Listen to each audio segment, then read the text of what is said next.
할렐루야. 우리 서로 인사하실까요? 반갑습니다. 주의 이름으로 축복합니다. 잘 오셨습니다.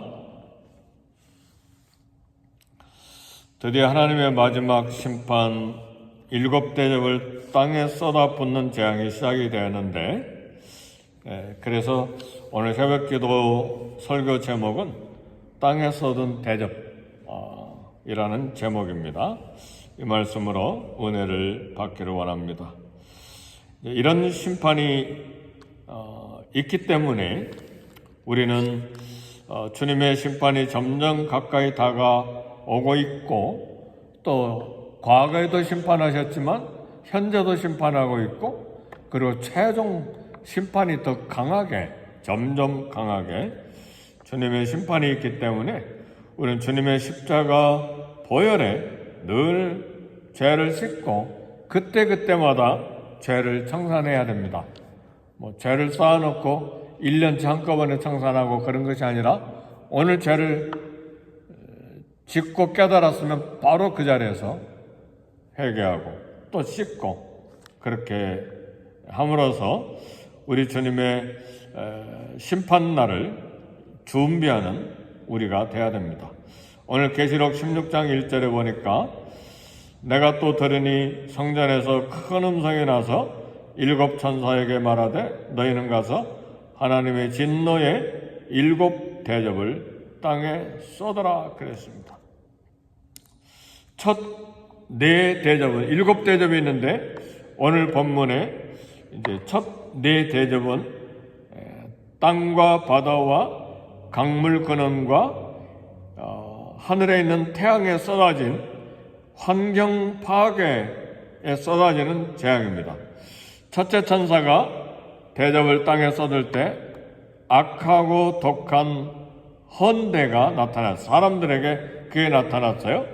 막 고름이 나서 막 살이 문드러지고 악성, 독성, 헌대가, 이런 것들이 이제 문자적일 수도 있고 아니면 죄로 인한 육체적인, 정신적인 문제일 수도 있습니다.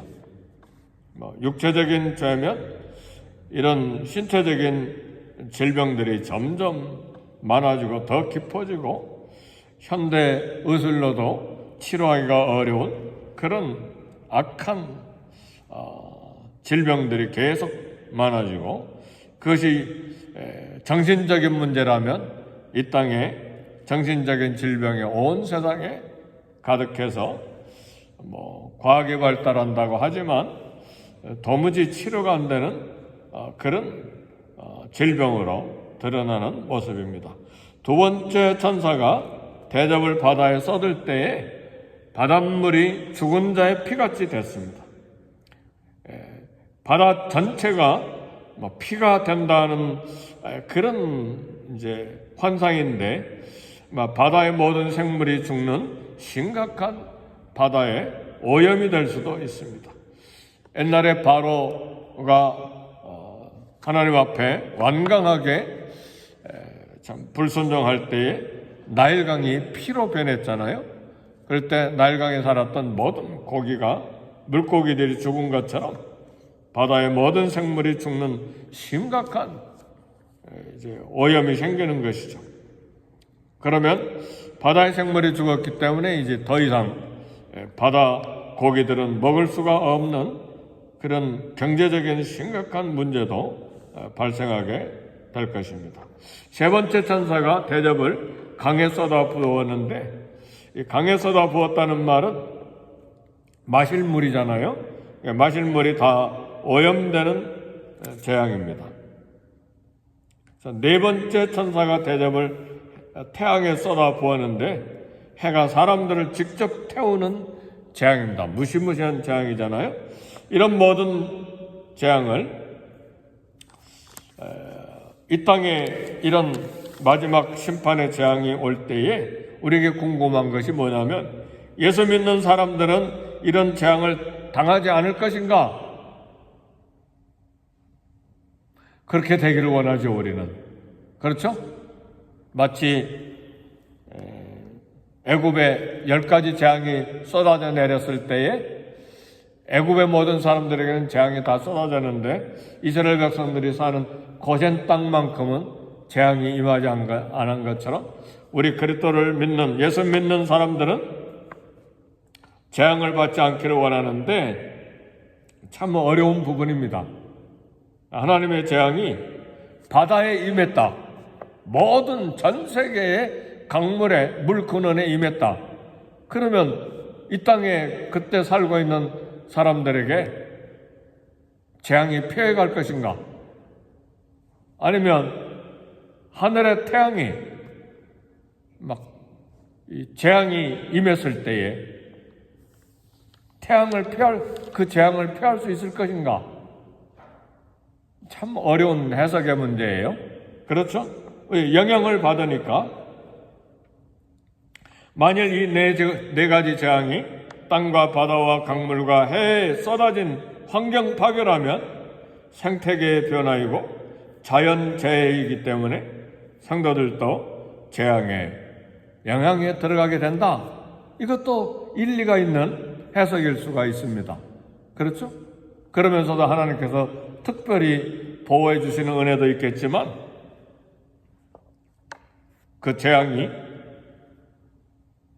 모든 사람들에게 살기 어려운 환경이기 때문에 그리스도인들도 영향을 받게 마련이라는 말이죠. 예를 들면 이번에 이 캘리포니아에 큰 와일드 파이어가 생겼을 때 막 산불이 생겼잖아요. 그때 막 집이 12,000채가 타고 그래서 막 공기가 오염이 됐잖아요. 그래서 마스크 쓰고 다녀야 된다고 그러고 그 불탄 재 때문에 그 공기가 오염이 돼서 마시면 암을 유발하고 건강이 나빠지니까 마스크를 써야 된다는 이야기도 한참 하기도 했죠. 그런 것처럼 모든 그 당시에 사는 현재 우리도 마찬가지지만 자연 환경의 파괴에 영향 속에 들어가게 된다는 말입니다. 그래서 우리는 과거에도 그렇고 현재도 그렇지만 하나님의 보호를 구해야 됩니다.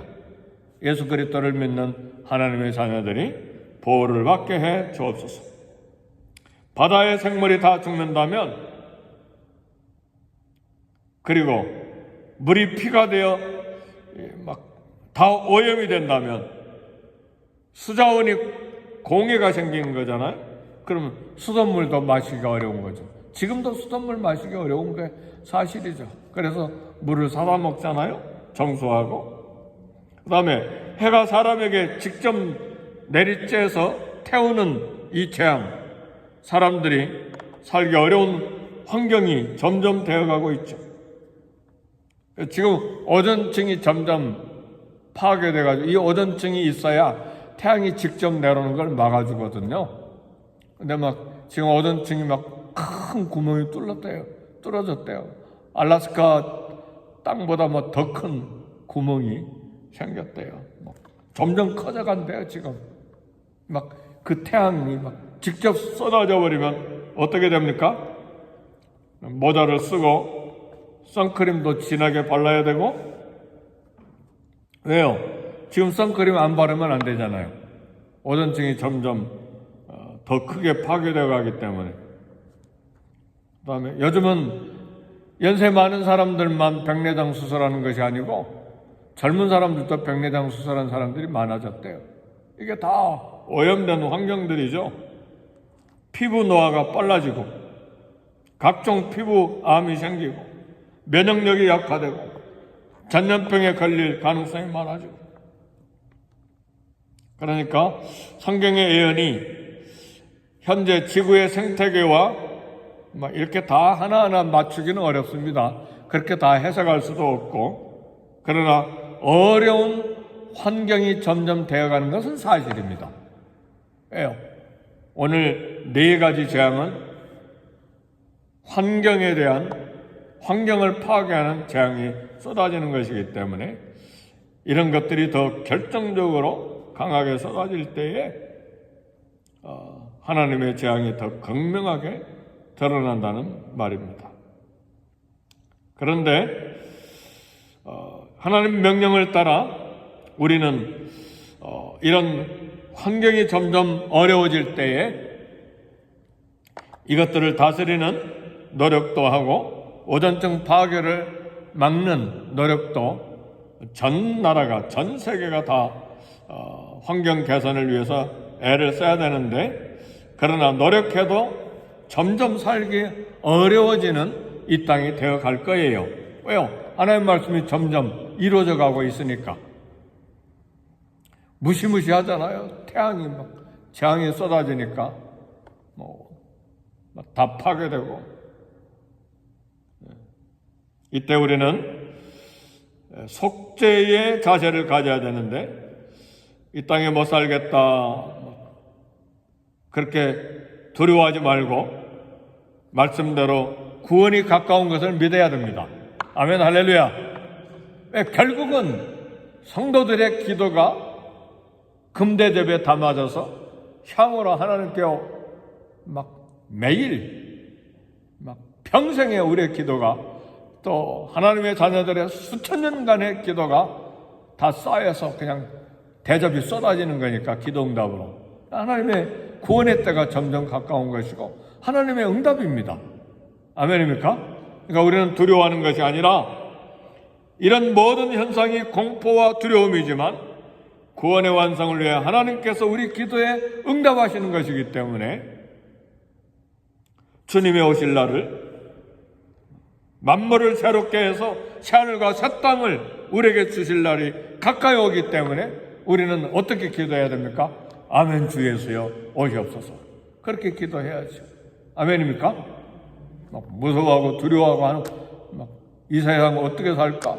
그게 아니라 하나님 말씀대로 성취되고 새하늘과 새 땅을 만들어서 우리에게 주시려고 하는 하나님의 구원의 완성의 날이 점점 가까이 오고 있다. 그런 믿음으로 주님을 기다려야 됩니다. 하나님의 나라가 임하기를 간절히 바라보고 새하늘과 새 땅을 바라보도다. 사도 베드로가 그렇게 베드로 후서에서 이야기했잖아요. 하나님 사랑하시기 때문에 우리 그리스도인들은 징계하시고, 사랑하시기 때문에 기도응답으로 이 세상의 불의와 죄와 악을 심판하시는 것입니다. 그것이 요한계시록에 우리에게 주는, 그리스도인들에게 주는 소망이고 또 위로가 되고 또 확신을 가지고 끝까지 믿음을 지키고 살아야 될 것에 대한 격려가 되는 것입니다. 그래서 우리는 환경을 통해서 하나님의 심판이 점점 다가오는 것을 깨닫든, 아니면 말씀을 읽고 말씀에도 보면 이 서신서와 또 예수님이 말세에 대한 사복음서에 주신 말씀을 보면 말세에 무시무시한 일들이 많이 일어나잖아요. 근데 이런 걸 깨달으면 우리는 즉시 회개해야 됩니다. 즉시 회개해야 돼요. 회개는 미뤘다가 나중에 하는 게 아닙니다. 멍둥이가 머리에 내리칠 때까지 기다리는 것이 아닙니다. 즉시 회개하는 것이 지혜입니다. 그럴 때 하나님은 사랑이시기 때문에 그 회개를 받으시고 즉시 용서하시는 것입니다. 사랑하는 성도 여러분, 이거 죄 달콤한데 그리고 한 달, 두 달 나중에 회개하자. 어차피 회개할 건 나중에 하자. 그때 가서 회개할 마음이 생길지 안 생길지 몰라요. 그렇잖아요? 죄가 얼마나 끈질긴데요.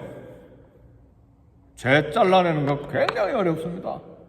담배 끊는 것보다 더 하고요. 술 끊는 것보다 더 하고, 마약을 끊는 것보다 더 어려운 게 죄 끊는 거예요. 그렇잖아요? 그러니까 죄가 또아리를 치고 습관이 되고 인격이 되어버리기 전에 그때 즉시 회개하는 것이 축복이고 은혜입니다. 하나님께서 우리를 사랑하시기 때문에 그리스도의 보혈이 우리 가운데 흘러 있기 때문에 십자가에서 흘리신 예수 그리스도의 보혈이 우리 가운데 흘러가고 있기 때문에 그 보혈에 우리 죄를 씻어야 됩니다. 그런데요, 오늘 16장 9절에 보면, 하반절에 보면 이 세상 사람들은 어떻게 합니까? 하나님의 이름을 비방하고 회개하지 아니하고 주께 영광을 돌리지 아니하더라 그랬습니다. 그리고요, 사람들은 어떻게 합니까? 11절에도 보니까 이런 환경적인 엄청난 재앙이 오는데 아픈 것과 종교로 말미암아 하늘의 하나님을 비방하고 그들의 행위를 회개하지 아니하더라. 이것이 마음이 완악한 사람들이에요. 세상 사람들이에요. 정신 못 차린 사람들이에요. 회개하지 아니하고 오히려 하나님을 원망하는 거죠.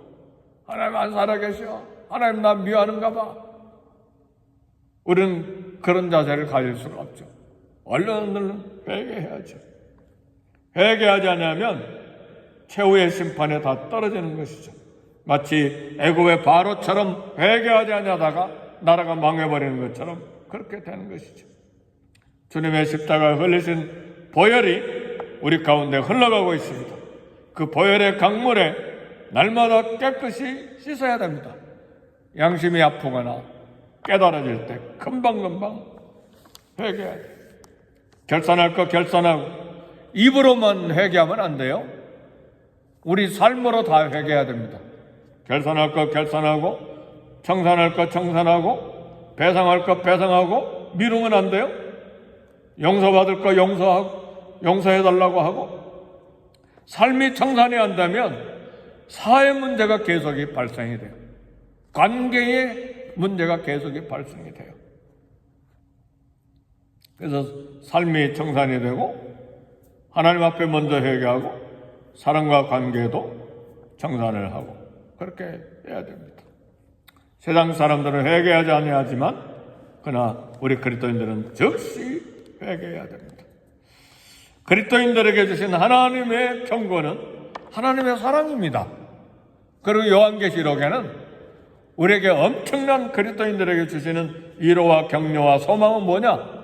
이 세상 심판하고 새 예루살렘, 새 하늘과 새 땅을 너희들에게 주겠다는 말씀이에요. 아멘, 할렐루야. 그리고 우리를 새 신부로 맞아 주시겠다고 하는 하나님의 음성이에요. 새 신랑이 오신다. 신랑 우리 주 예수 그리스도께서 오신다. 우리를 신부로 맞아 주신다예요. 그래서 요한계시록은 심판이 막 무시무시하게 막 공포처럼 다가오지만 그것은 우리 기도에 대한 하나님의 응답으로 대접이 온 땅에 쏟아져서 심판으로 임하는 것이고 우리의 구원이 점점 완성에 가까이 다가오는 것입니다. 계시록 읽을 때마다 우리의 구원이 가까우는구나. 내 기도가 응답되기 시작하는구나. 하나님의 약속의 말씀이 내게 성취되고 우리 자녀들과 이 땅에 그리고 이 세계에 성취되고 있구나. 그런 위로와 확신을 갖고 요한계시록을 읽어야 됩니다. 오늘 이 말씀을 듣고 하나님 앞에 회개할 뿐만 아니라 약속의 말씀대로 하나님의 구원의 약속이 점점 우리에게 가까이 다가오고 있음을 알고 감사하고 나머지 삶을 하나님 앞에 온전히 살아갈 수 있기를 간절히 소원하고 성령의 능력과 힘을 구하는 이 아침 기도 시간이 되기를 바랍니다. 우리 다 같이 기도하겠습니다.